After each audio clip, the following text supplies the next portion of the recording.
यदि चोर उचक्के न होते, यदि चोर उचक्के न होते, मंचों पर छक्के न होते, व्यभिचारी पक्के न होते, तो देश अधूरा ही लगता।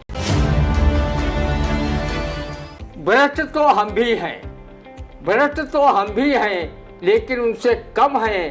पहले वालों की नाक में दम है। हम दही मट्ठा घी बनने ही नहीं देते, पूरा का पूरा दूध ही पी जाते हैं। जनमानस जानता है, लोकतंत्र की गाय हम ही चराते हैं।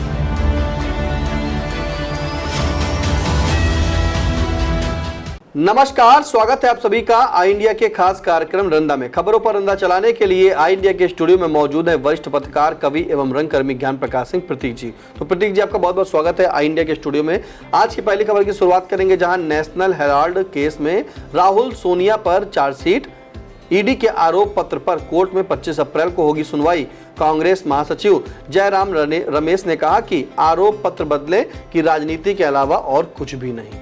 अब इस राजनीति पर, इस चार्जशीट पर क्या कहेगा रंदा, सुनते हैं। जिस कांग्रेस शासन में ईडी का जन्म हुआ, वही ईडी कांग्रेस की सत्ता जाने और केंद्र में भाजपा की मोदी सरकार आने पर कांग्रेस के वरिष्ठ नेताओं व जनप्रतिनिधियों के लिए भस्मासुर बन गई है। ईडी व सीबीआई केंद्र सरकार का तोता बनकर रह गई है। ऐसी टिप्पणी रंदा नहीं बल्कि देश की सर्वोच्च अदालत कर चुकी है। उसे विपक्ष का तो भ्रष्टाचार हो या न हो, फिर भी भ्रष्टाचार दिखता है, लेकिन वो सत्तासीन भाजपा नेताओं और उसके सहयोगी दलों का भ्रष्टाचार उसे दिखाई ही नहीं देता है, जैसे वो सूरदासी भूमिका में हो। विपक्ष की राजनीति को तबाह करने योग्य सत्तारूढ़ दल भाजपा कथित रूप से फायदा पहुंचाने के लिए ईडी सीबीआई प्रमुख भूमिका निभा रहे हैं। ऐसे आरोप आए दिन सड़क से लेकर संसद तक विपक्षी नेता लगा रहे हैं। विपक्ष का आरोप है कि चुनी हुई सरकारों को गिराने में भाजपा के साथ साथ ईडी सीबीआई की भी प्रमुख भूमिका है। जिन विपक्षी नेताओं के घरों पर ईडी सीबीआई छापेमारी करती है या उनके विरुद्ध आरोप पत्र तैयार करती है, उनमें से अधिकांश विपक्षी नेता भाजपा की शरण में जाकर भाजपाई वॉशिंग मशीन में घुसकर नीट एंड क्लीन कर दिए जा रहे हैं। शुभेंदु अधिकारी, अजीत पवार, हेमंत बिस्वा शर्मा आज इसके ज्वलंत उदाहरण हैं, जिन पर स्वयं पीएम नरेंद्र मोदी सहित भाजपा के बड़े नेताओं ने भ्रष्टाचार के आरोप मढ़े थे। वो भाजपाई वॉशिंग मशीन में मोदी वॉशिंग पाउडर से धुल गए तो उन्हें भाजपा में बड़े बड़े पद से नवाज दिया गया। ईडी सीबीआई से जनहित में पूछा जाना चाहिए कि राहुल, सोनिया, तेजस्वी, केजरीवाल, हेमंत सोरेन जैसे अनेक विपक्षी दलों के ही नेता क्या भ्रष्टाचारी हैं और भाजपा के नेता क्या भ्रष्टाचार के मामले में दूध के धुले हैं? क्या उन्हीं के लिए सभी विकल्प खुले हैं? विपक्षी दलों का कहना है कि ईडी सीबीआई अगर कार्रवाई के मामले में निष्पक्ष होते तो वो केंद्र सरकार के तोते न बने रह फिरते। जिस नेशनल हेराल्ड केस से जुड़े मामले में मनी लॉन्ड्रिंग का केस सांसद सोनिया गांधी व सांसद राहुल गांधी के खिलाफ ईडी ने लगाकर दिल्ली की अदालत में चार्जशीट दाखिल किया है, तो क्या इसी प्रकार chargesheet ED CBI PM Narendra Modi व गृह मंत्री अमित शाह सहित अन्य बड़े भाजपा नेताओं के विरुद्ध पुलवामा हमला, राफेल, पीएम केयर फंड, नोटबंदी, इलेक्टोरल बॉन्ड के मामले में जांच कर कोर्ट में दाखिल करेगी?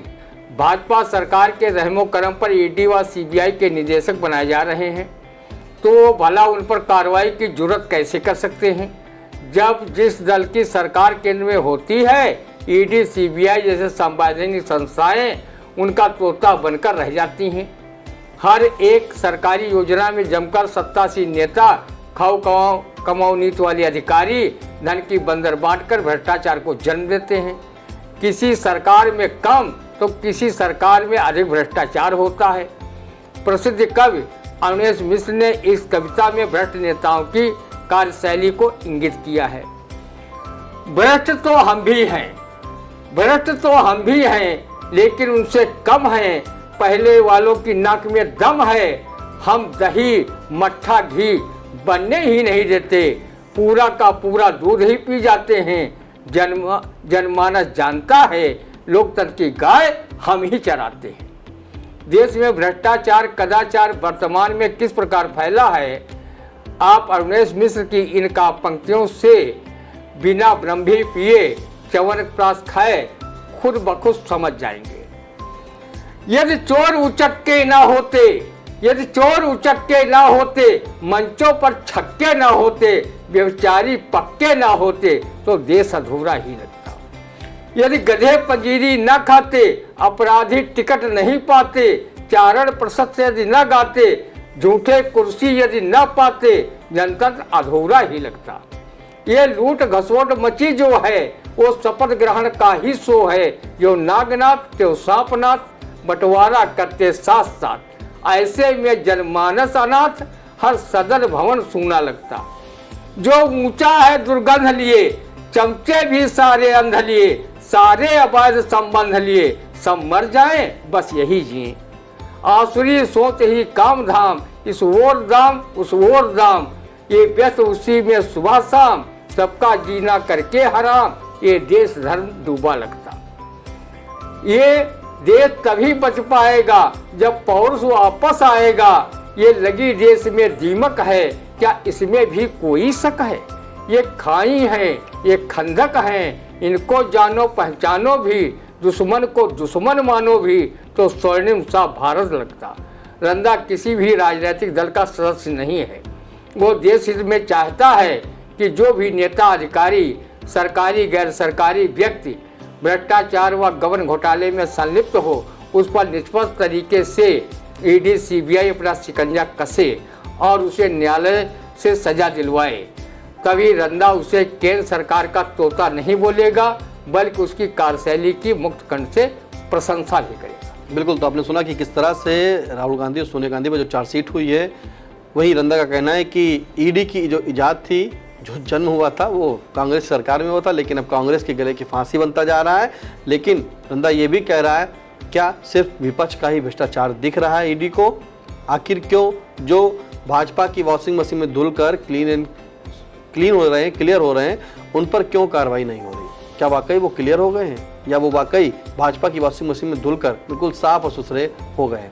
फिलहाल अगली खबर, जहां यूपी के सीएम योगी आदित्यनाथ ने कहा कि बंगाल जल रहा है, वहां की सीएम ममता बनर्जी चुप हैं। अब ममता बनर्जी चुप हैं और सीएम योगी ने कह दिया है कि बंगाल जल रहा है। इस पर क्या कहेगा रंदा, सुनते हैं। आदरणीय सीएम योगी आदित्यनाथ जी, बंगाल की शेरनी ममता बनर्जी ने शायद रोम के शासक नीरो की कहानी से प्रेरणा ली होगी कि जब रोम जल रहा था तब नीरो चैन से बैठा बांसुरी बजा रहा था।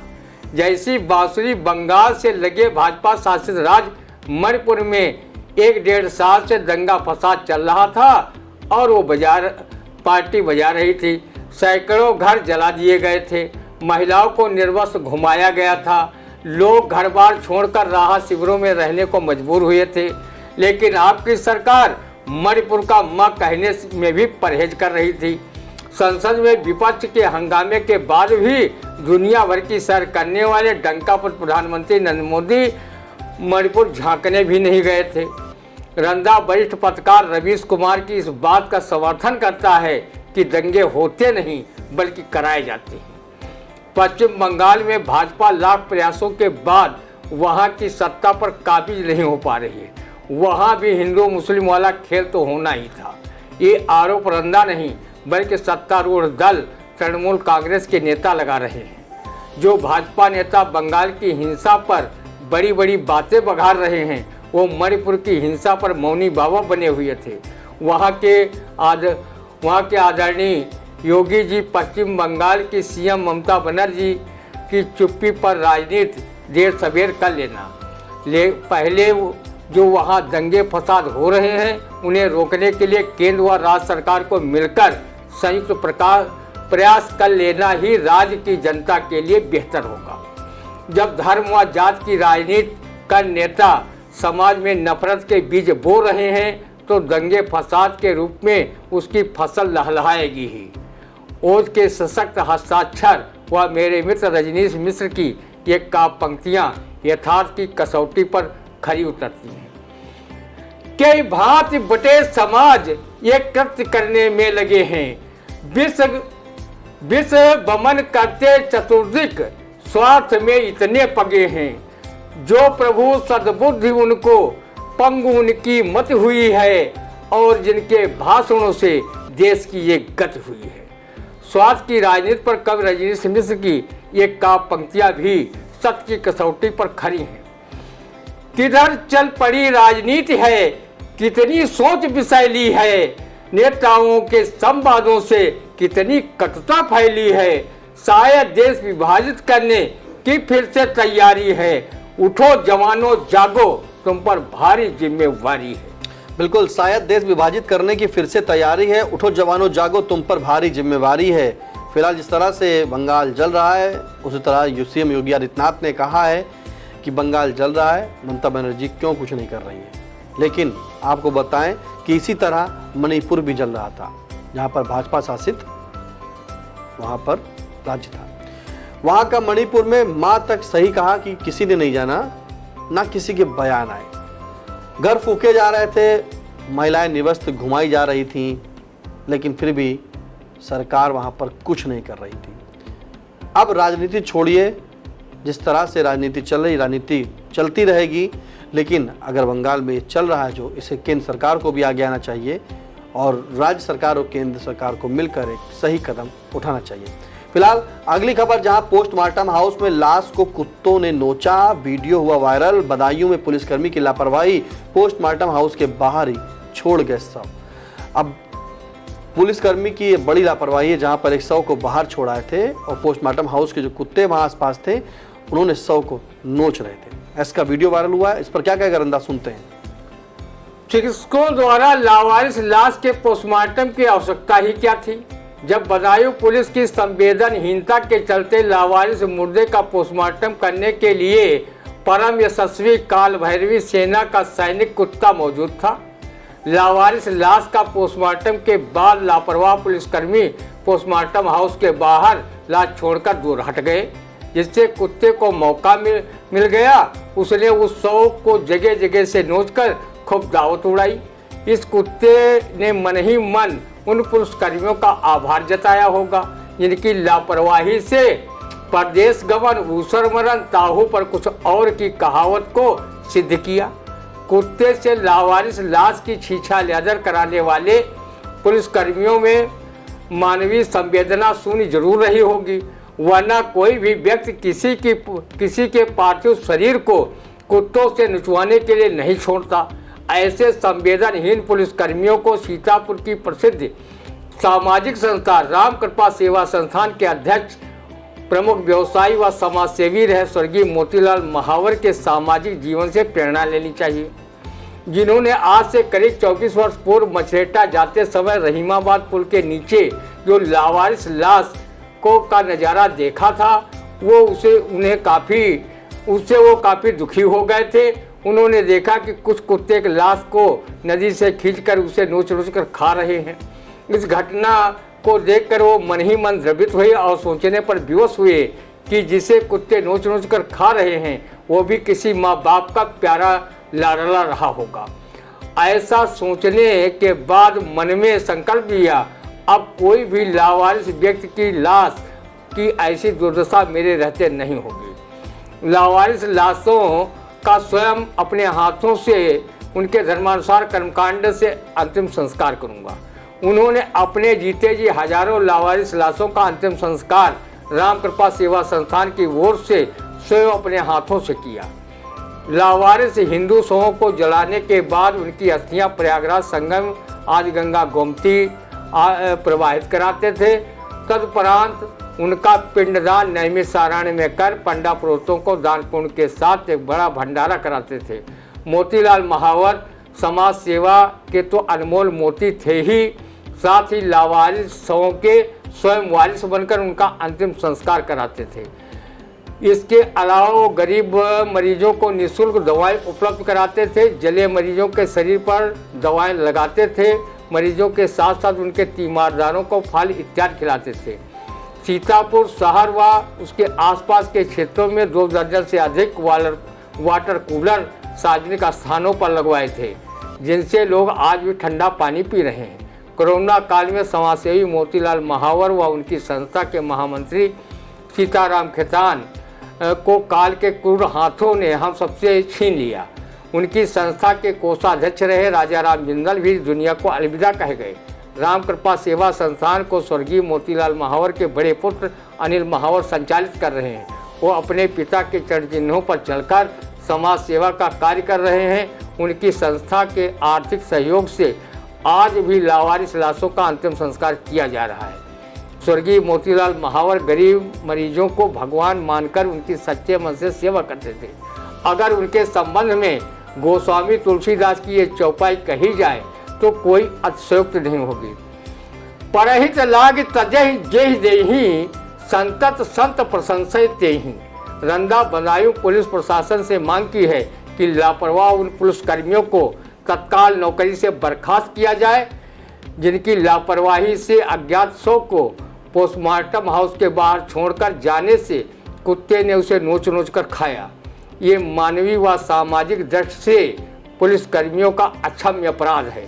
रंदा ऐसे पुलिसकर्मियों को शायद महफूज रहमानी की इस शेर से लानत भेजता है। इंसानियत अगर नहीं इंसान नहीं, इंसानियत अगर नहीं इंसान भी नहीं है, आदमी की दूसरी पहचान भी नहीं।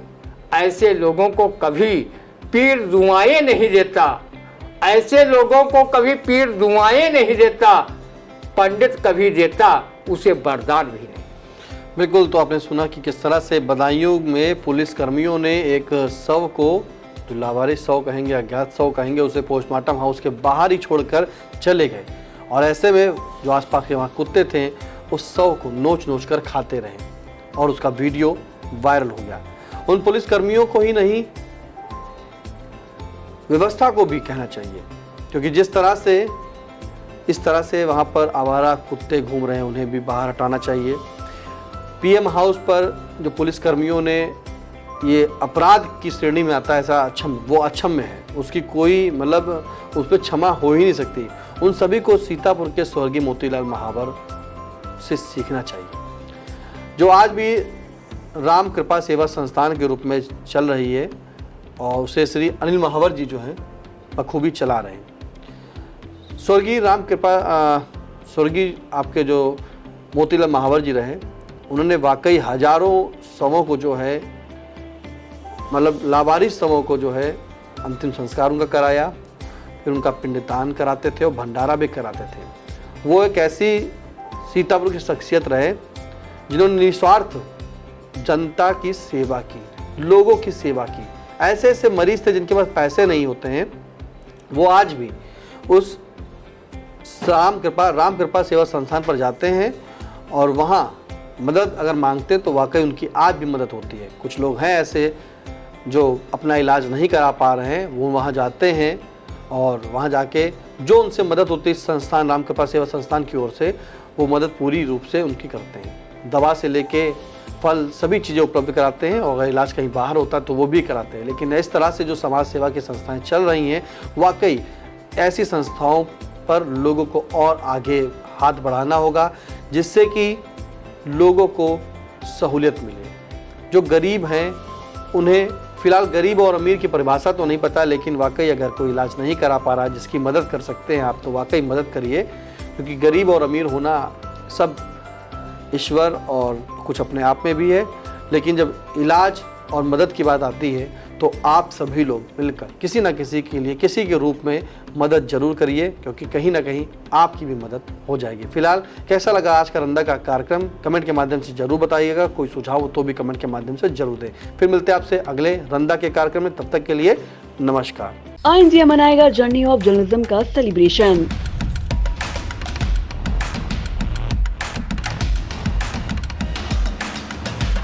30 साल की पत्रकारिता का महाजश्न। सीतापुर में सजने जा रही कवियों की महफिल, शब्दों की खिलखिलाहट से गूंजेगी ठहाके। साहित्यिक संगम की ऐतिहासिक शाम, कविताओं का अद्भुत समागम। देश के नामचीन कवि करेंगे काव्य पाठ, श्रोताओं को मिलेगा आनंद का उपहार। 19 अप्रैल को सीतापुर में होगा रचनाओं का महाकुंभ। एक मंच पर उतरेंगे कविताओं के सितारे। डॉक्टर सुनील जोगी के ठहाके, डॉक्टर विष्णु सक्सेना की फुहार, मनिका दुबे की शायरी, विकास बौखल के व्यंग, नीलोत्पल मृणाल की रचनाएं, अशोक चारण का ओज, असम मेहताब के तरन्नुम, जगजीवन मिश्र, अमरीत चौहान की गुदगुदाहट और भी बहुत कुछ। तो आइएगा जरूर ऐतिहासिक शाम का साक्षी बनने। 19 अप्रैल दिन शनिवार को सीतापुर के हेमपुर में आई इंडिया करेगा आपका इंतजार।